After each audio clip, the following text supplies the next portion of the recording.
Hello la communauté, c'est Koupax et aujourd'hui on se retrouve pour analyser cette nouvelle boîte Skaven Tide ou Rat de Skaven. Quel nom horrible, ils auraient au moins pu faire un jeu de mots du genre rat de marée, R-A-T, mais ils ne l'ont pas fait, je suis très déçu de Games Workshop.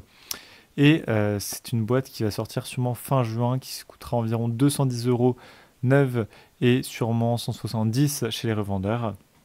Et on connaît déjà son contenu, ce sera 74 figurines, dont 24 gardiens éternels pour nous autres joueurs de One Page Rules, et 50 Omra, donc Skavens pour les joueurs de Warhammer. Aujourd'hui, je rappelle, on va faire une analyse pour One Page Rules, et donc les jeux Age of Fantasy et Age of Fantasy Skirmish, et donc en aucun cas pour Age of Sigmar, désolé à ceux qui jouent à ça. Je rappelle que dans le reste du contenu de la boîte, on a aussi des réglettes, 4 pièces de terrain, des livres de règles qui ne nous serviront pas pour One Page Rules, des paquets de cartes également inutiles, et le terrain de jeu qui lui pourrait être réversible, donc il y a des cartes des deux côtés, donc ça ce sera utile. Et on va tout de suite commencer l'analyse en commençant par les Omra. Le premier et le plus gros des héros des Skavens ou des Omra, ce sera le Battle Master, donc le commandant en qualité défense 4 avec 6 points de vie. Alors 6 points de vie grâce à la bestiole qui l'accompagne, sinon c'était 3 points de vie. Je lui ai aussi mis une lance lourde. Malheureusement, il n'y a pas d'option pour mettre le pistolet. Il n'y a que les champions qui ont des pistolets et ils ne peuvent pas avoir de monture. Enfin, pas cette monture-là en tout cas. Donc c'est un petit peu dommage. Peut-être que One Page Rules va changer ça rapidement. Et vous pouvez aussi lui mettre une option du genre commandant ou magicien, etc. à votre guise. En parlant de magicien, on a le Grey Seer, donc une magnifique nouvelle figurine. Ici, un champion pas trop cher, qualité défense 5, 3 points de vie. Et surtout, je lui ai mis l'amélioration Caster 3. Vous pouvez aussi lui mettre Caster 2, il me semble. Donc plein de petits sorts pour booster un petit peu toute votre vermine. Et ensuite, on aura un autre champion, celui-ci avec un sniper qu'on pourra rajouter à l'unité de sniper, justement, qu'on verra ensuite.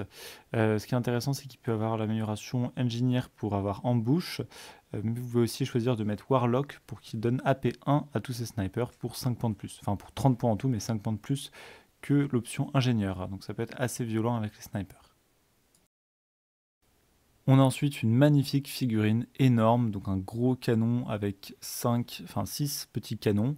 Malheureusement, il n'y a pas encore d'équivalent qui existe pour One Page Rules, donc j'ai mis de l'artillerie, mais ça reste vraiment pas très cher pour la taille de la figurine, et surtout 3 points de vie, alors que vu la taille du socle, on dirait plutôt que ça a 6 points de vie. Je pense que One Page Rules va créer une nouvelle unité. Bien sûr, ça reste à voir, mais si c'est pas One Page Rules, ce sera les armées de la communauté qui pallieront ce manque. On a ensuite une refonte des rats ogres qui commençait à dater. Et ici, petit problème, même s'ils sont magnifiques, c'est que l'un d'entre eux a un canon à la place d'une de ses griffes. Et les rats ogres de One Page Rules n'ont pas d'option d'arme à distance. Il faudra donc les transformer en rats des tempêtes, Stormogers. Et là, vous aurez beaucoup d'options pour les armer comme vous voulez. Et ils coûteront aussi plus cher. Donc ça peut être intéressant de les passer en rats ogres en fonction du nombre de points que vous avez disponibles. On aura ensuite les snipers. Alors ici, 3 attaques, 32 portées, AP1, qui toucheront en 2+, donc ça change de la qualité habituelle des Skavens. Et ici, si vous leur mettez l'ingénieur, vous pourrez avoir AP2 même, donc ça pourrait être vraiment bien pour descendre les héros ennemis. Et enfin, on finit avec la masse monstrueuse de 40 guerriers des clans. Là, ça va faire beaucoup de figurines, ils se jouent par 10, mais vous pouvez aussi les combiner pour faire des packs de 20, avec quelques options d'armement, la possibilité aussi de mettre une bannière ou des musiciens, ainsi qu'un sergent. Et ça va faire beaucoup d'infanterie, sachant qu'il y a 50 Skaven, ici ça en fait 40, donc vraiment les 3 quarts. Je trouve que ça fait beaucoup et peut-être que ça manque un petit peu de diversité sur la piétaille. Ça aurait été bien par exemple d'avoir les moines, même 10 moines, juste pour alterner un petit peu. Mais bon, donc si vous prenez cette partie-là, préparez-vous à en avoir pour un petit moment avec les rats, même avec du contraste ou d'autres techniques comme l'aérographe. On se retrouve quand même avec 50 figurines pour un total de 10 unités et de 1000 points, ce qui est vraiment bien pour les rats, sachant que dans ces 1000 points, je n'ai pas compté la potentielle augmentation de prix du canon qui sera peut-être améliorée. Et il y a aussi plein d'options que je n'ai pas mises, par exemple les bannières ou les sergents sur les rats. Donc niveau points pour le prix, ça reste vraiment bien. Ensuite, niveau diversité, comme je le disais, je pense que ça aurait été bien d'avoir d'autres unités d'infanterie autres que les guerriers des clans. Mais sinon, tous les héros sont utiles. Il y en a 3, vraiment chacun très bien distinct. Des belles nouvelles figurines. Vous avez de l'élite, vous avez de l'artillerie, donc je pense que c'est vraiment une bonne armée pour les Skavens. D'où le A pour Age of Fantasy, et le A également pour Age of Fantasy Skirmish, parce que tout est jouable quasiment, vu que c'est beaucoup d'infanterie, sauf le gros canon, mais c'est pas très grave. En revanche, vous aurez beaucoup d'unités en double, donc ce sera pas non plus idéal pour se lancer dans du Skirmish, mais idéal pour se lancer dans du Age of Fantasy classique.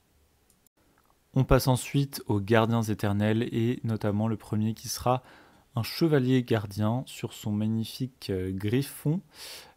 Ici 9 points de vie grâce au griffon, il sera rapide, il aura de l'impact, il aura scout et une énorme hache, vraiment une bonne figurine. Malheureusement défense et qualité 4, ce qui est moins que le Seigneur éternel, mais le Seigneur éternel n'a pas l'option du griffon puissant, donc on ne pouvait pas le mettre sur une monture.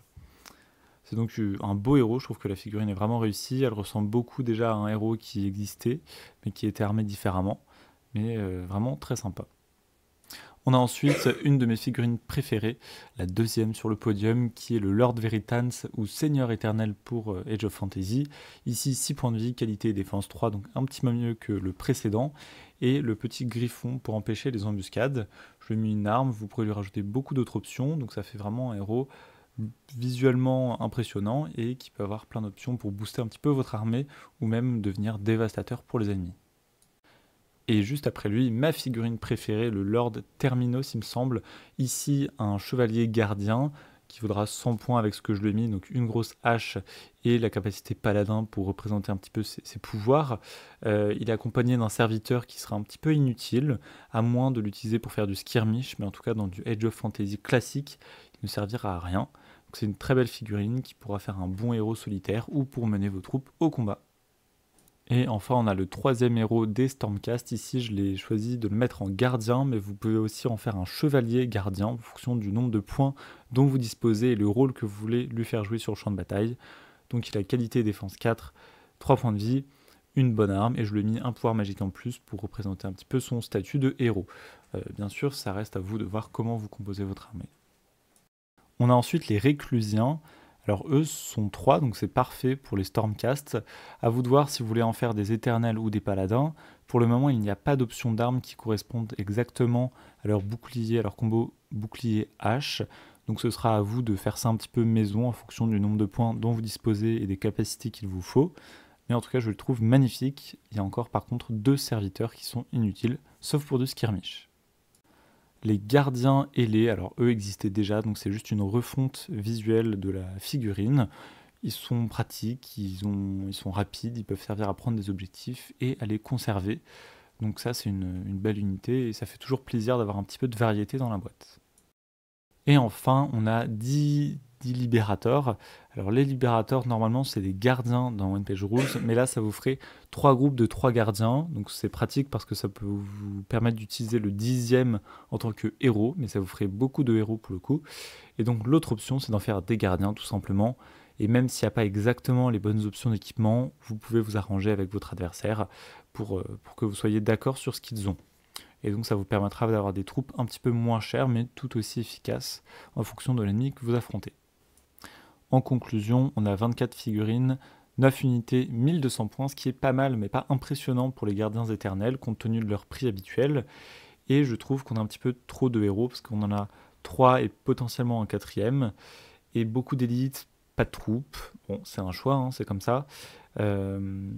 Et la valeur n'est vraiment pas incroyable hein, quand on compare à la Start Collecting qui vaut quasiment pareil. Pour une boîte de lancement, c'est un petit peu dommage. Heureusement, les figues sont jolies et elles sont quasiment toutes utilisables pour du skirmish. Donc on va mettre A quand même pour Age of Fantasy et Age of Fantasy Skirmish, mais c'est sûrement pas la boîte que j'achèterai. À la limite, peut-être les 2 héros qui me plaisent beaucoup. Et enfin, on va quand même survoler le reste de la boîte. Donc il y a des manuels de règles, un terrain de jeu et un peu de décor. Donc moi je garderai le décor et le terrain de jeu, mais je revendrai sûrement, si je la prenais, les 2 livres de règles pour 40-50 euros, peut-être plus. Ça dépend un petit peu de la valeur que ça aura sur le marché d'occasion. Mais si on imagine que vous avez acheté la boîte à 170, 180 avec les frais de port, moins 40, ça vous fera 140 pour 2 armées et un petit peu de terrain. Donc ça fera environ 60, 50 euros par armée, ce qui est vraiment rien compte tenu de toutes les belles figurines qui sont dedans. Donc s'il y a une des armées qui vous intéresse et que vous aimez les figurines, alors c'est vraiment rentable. Et donc en conclusion, ce que je disais, c'est que c'est vraiment une super boîte, magnifique, des belles figurines, mais il faut les aimer quand même pour l'acheter. Je conseille vivement de la partager pour ne pas se peindre tous les rats. Ce serait vraiment se faire du mal et avoir une pile of shame dangereusement haute. Et donc pour le prix, voilà, ce serait entre 200 et 170 euros peut-être. Bien sûr, ça reste à voir. Et la boîte risque de sortir fin juin. En tout cas, j'espère que vous avez apprécié cette analyse. N'hésitez pas à dire dans les commentaires si vous pensez la prendre ou pas. Et sur ce, je vous dis à la prochaine et vive One Page Rules!